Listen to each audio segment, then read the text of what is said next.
Thanks for staying with us. I'm Tyra Majors. We're diving right into the deep end. After much deliberation, President Trump's tax bill passed the House and was signed into law back on the 4th of July. While some are excited about proposed tax cuts and deductions, many are also worried about cuts to government programming and the nearly $4 trillion the bill is expected to add to the national deficit. Steve's in the ARC Lounge right now with the Retirement Solutions' Adam Powell to shed some light on the economic impact. Steve. Yeah, I always appreciate you coming in and sort of digging into some of the big stories that have been top of people's minds for quite some time, and certainly this new tax bill has.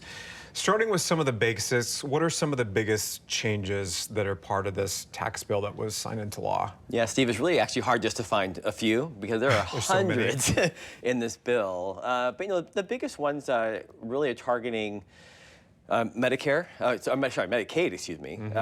There's cuts coming. A lot of those cuts don't really start until 2027, 2028. So there's some time. There's some time coming, but they are coming. So it'll be interesting to see what the state of Washington does and our local governments do to help prepare for that, to maybe get a little bit creative to help our residents with those cuts in Medicaid. Do we have a better understanding of like how this is going to impact people here, like what the benefit of it might be? Well, first let me put in perspective, there's over 71 million people that use Medicaid. That's a lot of individuals, it's a lot of people. Right? Exactly. Yeah. And so this is expected to impact over 11 million of those 70+ million people. So that's a good percentage. Yeah. Because in 2027, January 1st, in order to now get Medicaid assistance, you have to work at least 80 hours a month. And they're thinking about putting a $35 copay when you go to the doctor versus there's no copay currently for many Americans. So thinking about how are you going to be able to work 80 hours a week just to get Medicaid. So that's where a lot of the cuts are coming from. They say people will lose it because they simply won't be able to work 80 hours a month to make that happen. But there are some exceptions. The bill isn't completely heartless. You know, if you're expecting a child, if you have a disability, those 80 hours are not going to be required of you. Okay. So there are some ways that people will still have those benefits in growing families and so forth. But be able to make sure the jobs are available that will allow you to only work 80 hours a week. And that's going to be tough for that Medicaid portion. And even the $35, based upon how many times you go to the doctor, or if you're on a really tight budget, that may prevent people from actually going to the doctor. Yeah. And therefore, some are concerned that's only going to cause people to be more sick, maybe die earlier. I mean, some of these ripple effects you have, you just don't know the waves you're creating. And I know we've heard of, you know, some of the concern being too that this could drive people to, you know, emergency rooms, the impact that could have on rural hospitals have been very concerned about potential cuts that they might have to make. Right. Another big issue that has been talked about with this bill is the changes to SNAP benefits or food stamps, most commonly known. Correct. But there's some changes to that program too. Yeah, there are. They're tied back to those 80 hours, right? Those are some of the things where if you can't prove that you've done that, then those benefits will be removed from you. And now they're going to check every 6 months. So they're checking more regularly.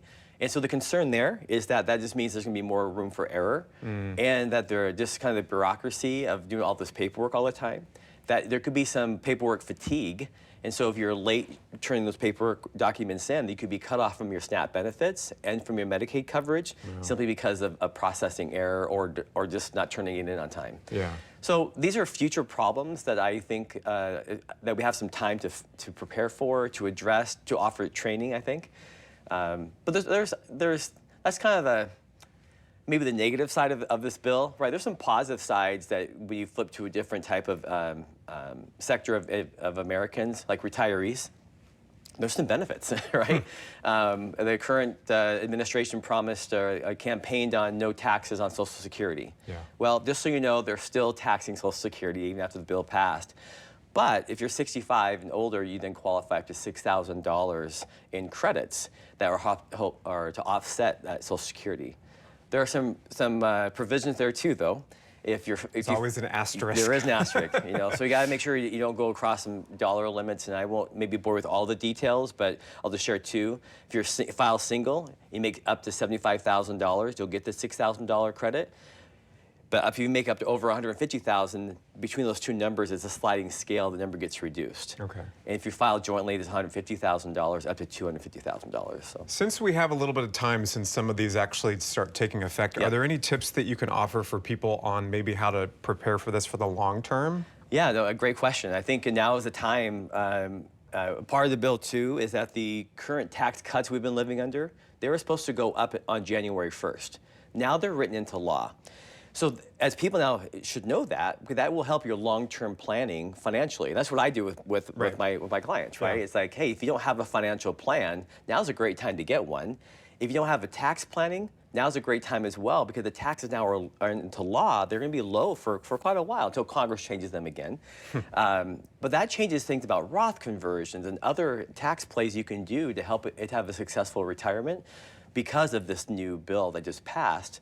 Opens that window. And the window's only open for about 3 years, and some of these provisions and help, they do expire in 3 years' time. Some of them go longer than that, but as you know, with any law, it's just as good as Congress it doesn't sign a new law to replace it. 2 years from now, it could be something totally different. Right, which is a reason why maybe, not maybe, but it's a reason why to be proactive and take advantage of while the iron's hot. It's time to strike. I'm a procrastinator generally, so the advice from Adam, don't procrastinate like me. Take advantage, Tyra, and maybe pick up the phone, call a guy like him, financial planner, and start preparing for these changes that are coming. Some of them are going to be down the pike, some are taking place pretty soon. Right. Thanks for that, Steve. And yes, always great advice from Adam. Thank you.